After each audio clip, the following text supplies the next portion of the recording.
Assalamualaikum warahmatullahi wabarakatuh. Alhamdulillahirabbil alamin. Allahumma shalli ala sayyidina Muhammad wa ala ali sayyidina Muhammad.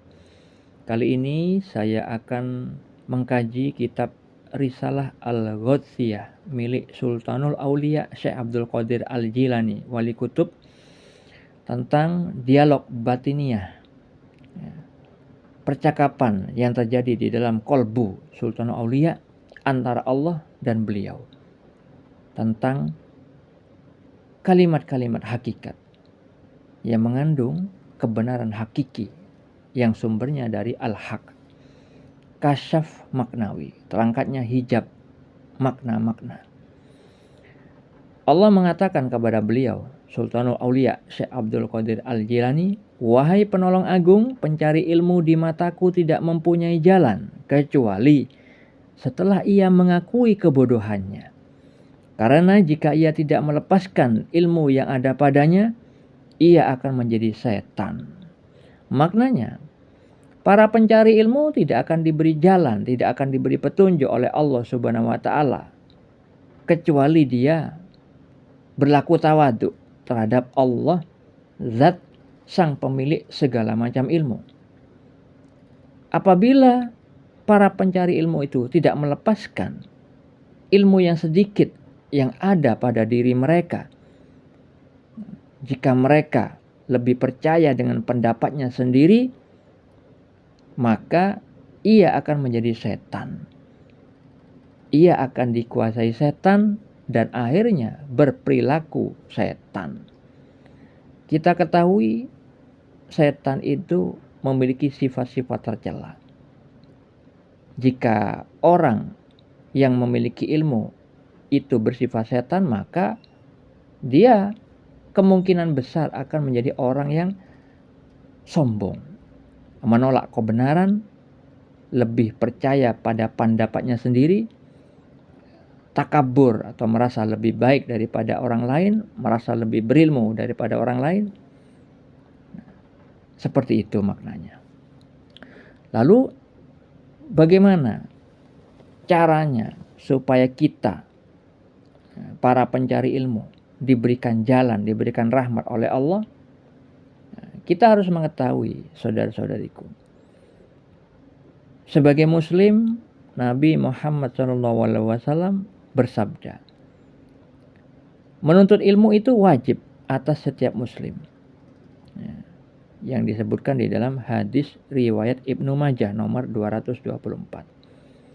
Nah, kita awalnya adalah orang yang bodoh, orang yang sangat zalim. Seperti halnya Allah berfirman di dalam surat Al-Ahzab ayat 72. Sesungguhnya kami telah menawarkan amanat kepada langit, bumi, dan gunung-gunung, tetapi semuanya enggan untuk memikul amanat itu, dan mereka khawatir tidak akan melaksanakannya. Lalu dipikullah amanat itu oleh manusia. Sungguh manusia itu sangat zalim dan sangat bodoh. Jadi awalnya manusia itu memang tidak punya pengetahuan apapun, walaupun sedikit, tidak punya. Tapi Allah lah yang memberikan petunjuk, memberikan ilmu. Manusia itu awalnya dalam keadaan bingung, lalu Allah memberikan petunjuk, sebagaimana firman Allah di dalam surat Ad-Duha ayat 7. Dan dia mendapatimu sebagai seorang yang bingung, lalu dia memberikan petunjuk. Oleh karena itu, agar kita mendapatkan petunjuk dari Allah Subhanahu wa taala, kita harus mengingat sabda Nabi Muhammad SAW yang diriwayatkan dari Imam Abu Nuaim. Barang siapa yang tawadu atau rendah hati karena Allah, maka Allah akan mengangkat derajatnya di dunia dan akhirat. Dan siapa yang sombong, maka Allah akan merendahkannya. Jadi orang yang rendah hati atau tawadu karena Allah, itu akan diangkat derajatnya oleh Allah di dunia dan di akhirat. Diangkat derajatnya itu bagaimana? Ya bisa jadi salah satu cara Allah untuk mengangkat derajat seorang adalah dengan diberinya ilmu, diberikan pemahaman akan ilmu agama. Hal itu disabdakan Nabi Muhammad SAW di dalam hadis muttafaqun alaih. Barang siapa yang Allah kehendaki kebaikan padanya, niscaya Allah akan jadikan ia faham dalam agama.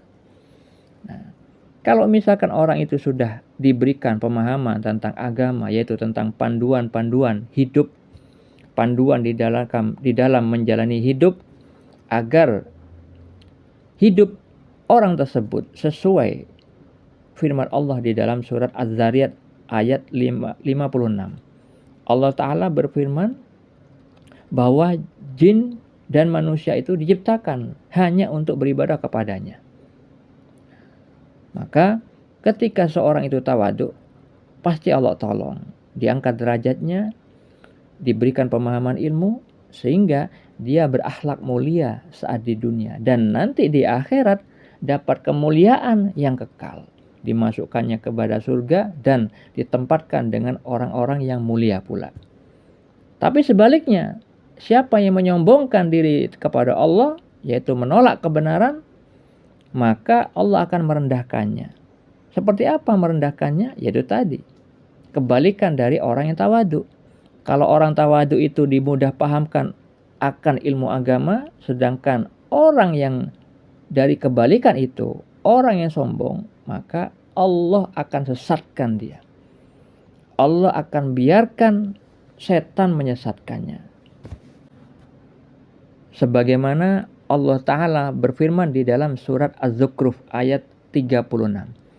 Dan barang siapa berpaling dari pengajaran Allah yang Maha Pengasih, yaitu Al-Quran, kami biarkan setan menyesatkannya dan menjadi teman karibnya. Nah, jadi kalau orang yang sombong itu adalah menolak kebenaran. Artinya tidak mau mengamalkan apa yang Allah anjurkan di dalam Al-Quran. Sehingga dengan kesombongan tersebut, walaupun sebiji sawi, Allah membiarkan setan-setan menyesatkannya, menjadi teman karibnya. Akhirnya orang tersebut menjadi orang yang perilakunya setan, perilakunya tercela. Dan akhirnya nanti mereka masuk ke dalam neraka yang apinya menyala-nyala. Nah, oleh karena itu, saudara-saudariku, kita di dalam menuntut ilmu janganlah berbuat sombong, agar Allah berpihak kepada kita. Karena kerendahan hati kita, Allah pasti menaikkan, meninggikan derajat kita. Sebagaimana janjinya itu. Diberikan kemudahan dalam pemahaman ilmu, dan nantinya akan selamat di dunia dan di akhirat. Maka janji Allah di dalam surat Al-Mujadalah ayat 11 juga perlu kita yakini.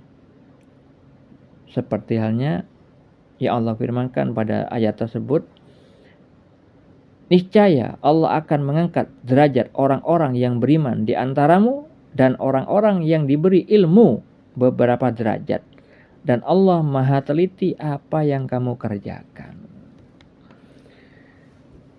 Itulah makna dan penjelasan tentang dialog batiniah antara Allah dan Sultanul Aulia Syekh Abdul Qadir Al-Jilani, Wali Kutub.